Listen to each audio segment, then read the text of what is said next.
So hybrid value chains is about bringing two different entities which has never dealt with each other before and bringing them to work together. Let me explain.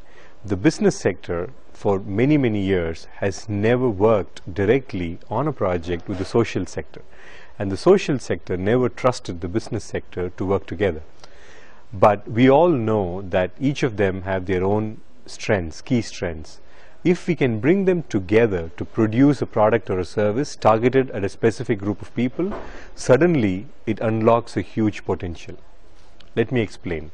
If you want, as a company, if you want to produce a product or a service for a low-income community, you have never dealt with them before, so you have no idea what their preferences are, you don't know how to get to them, and you don't know what is the design that they would like.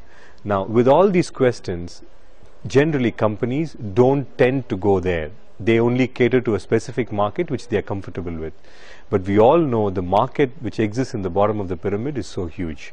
How do you address a market where there is a huge supply gap? Is when you partner with social organizations who have been dealing with them day in and day out. They have been dealing with them for 20 over years. They know exactly what the preferences are, and they can help the companies create the product or a service.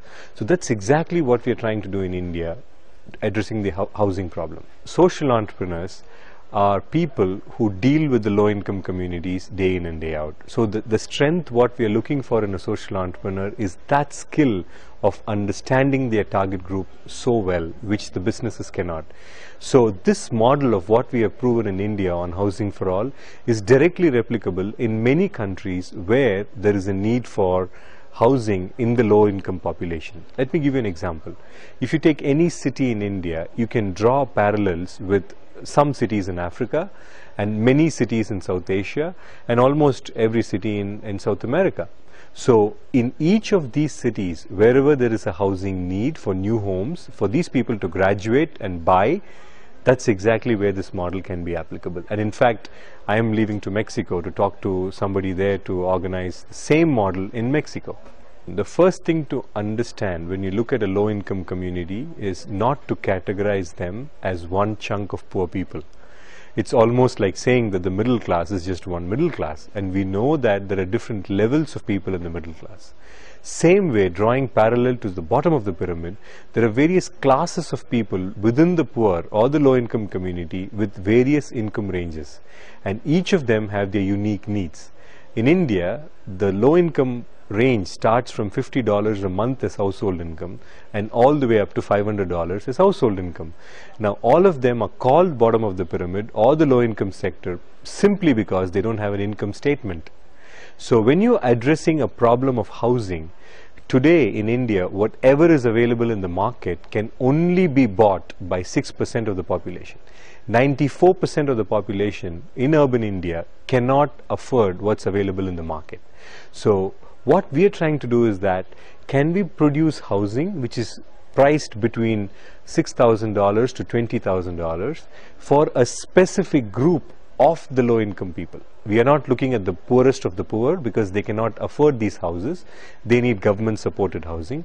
We are not looking one layer above who are earning only like around 10,000 rupees a month because they need to only improve the conditions of their homes. We are looking at slightly above them or the top of the bottom of the pyramid, that group of people who are able to will buy these homes. So when you look at this group of people, the typical customer is an auto rickshaw driver in India who earns 8,000 to 9,000 rupees a month in any city, and his wife or somebody else in the family works and they earn a couple of more thousands.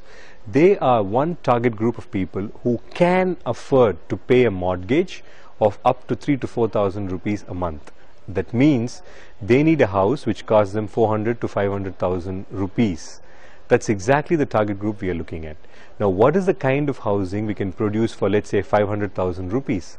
It's a small home which is the size ranges between maybe 250 square feet to 350 square feet, and it's comfortable enough for 3 people or 4 people to live together. And that is the kind of housing we are producing with the help of developers and the social organizations who will reach these communities to buy such housing. And these are generally apartments with ground plus 3 levels without an elevator. It's walk-up apartments. And it's what we intend to do is that we want to prove that affordable housing is not cheap housing. Affordable housing can be high quality in small spaces.